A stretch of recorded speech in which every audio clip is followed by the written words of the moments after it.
Hello, Namaskar and Jai Hind everybody.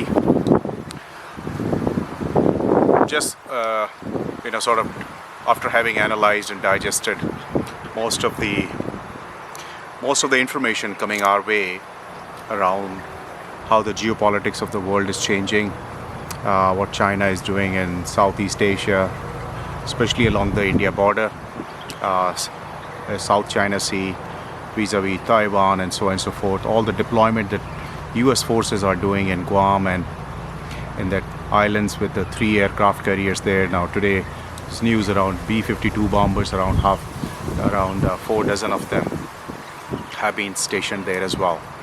So there is a tremendous amount of military activity that has ratcheted up. Mike Pompeo met his counterpart from China behind a closed door meetings. Mike Bolton's book is coming out next week. So a tremendous amount of upheaval all over the place. Europe is reeling under all sorts of COVID China virus deaths. Brazil is losing about 1,200, 1,300 people a day. India about 400.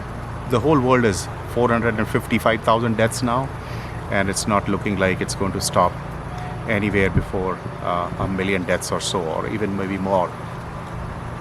The economies are shattered. So who's the enemy number one right now for rest of the world? It's China.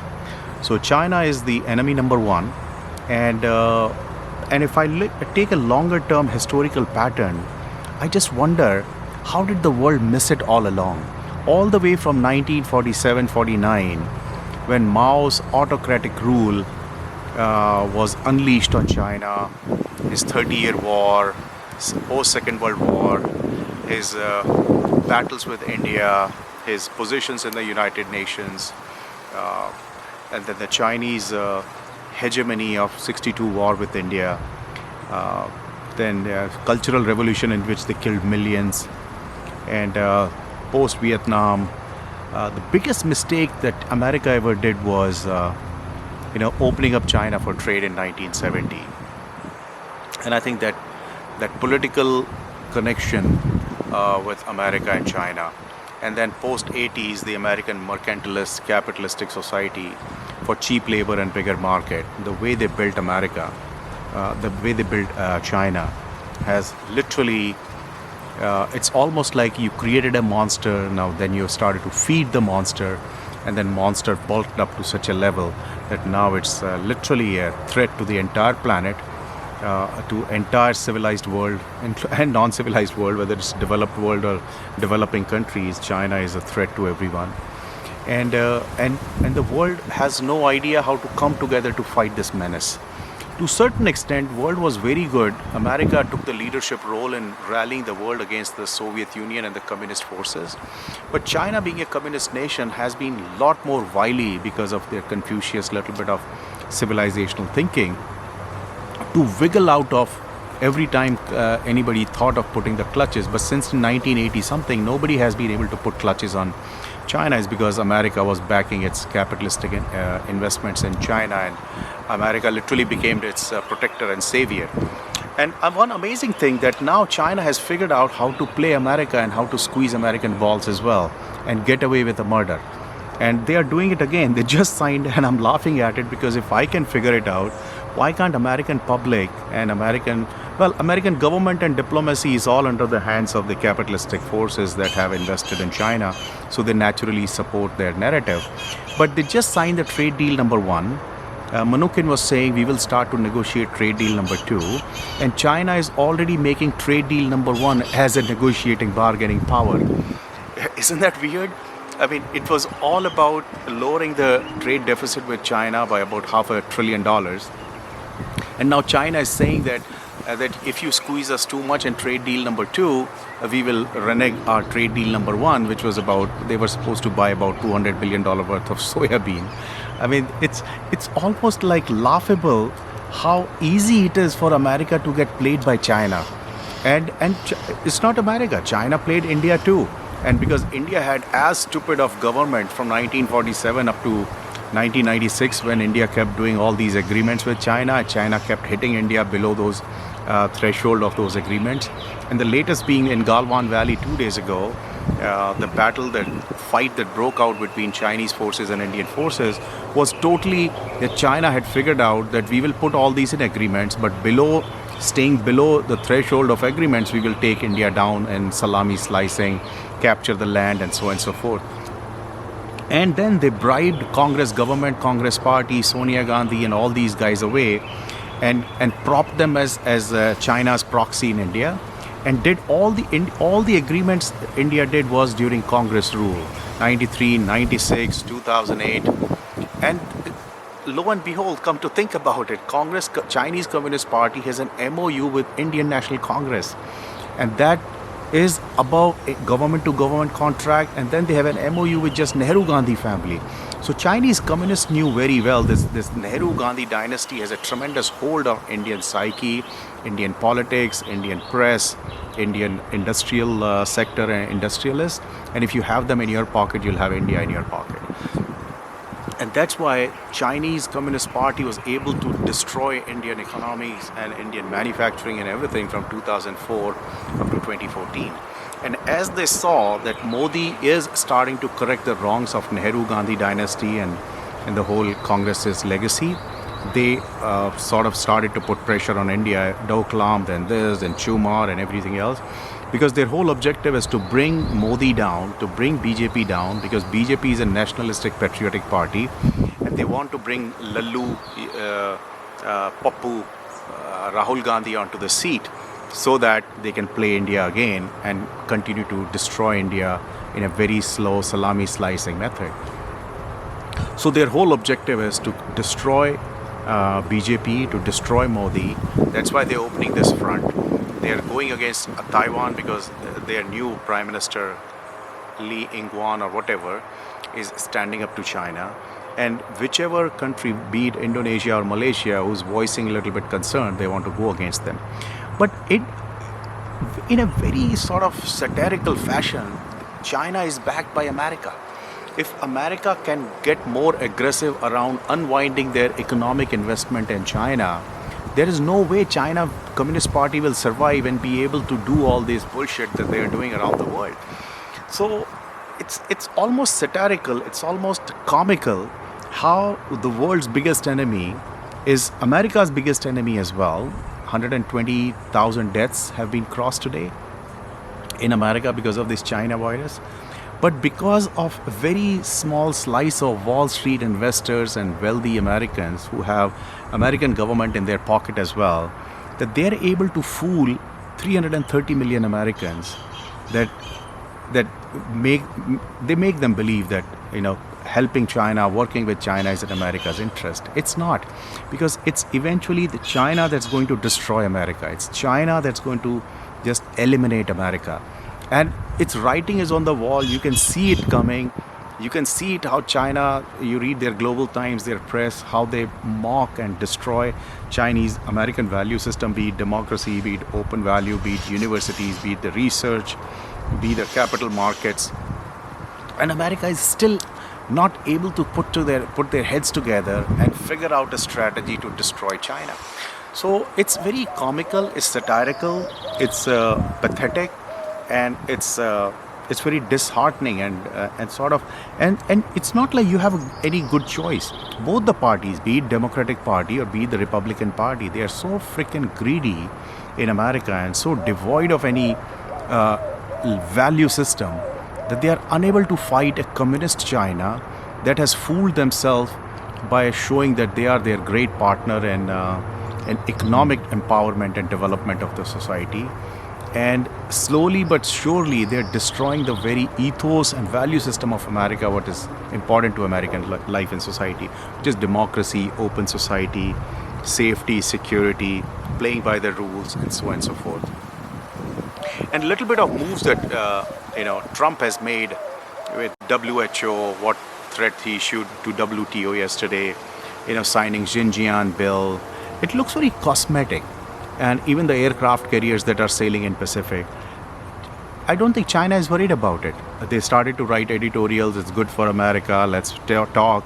And suddenly Pompeo is flying to talk to Jie something, who's the top diplomat of China, and they will come to an agreement, because China knows how to sort of play America's psyche, America's emotions, and sort of goof them off and fool them off and throw them off their track.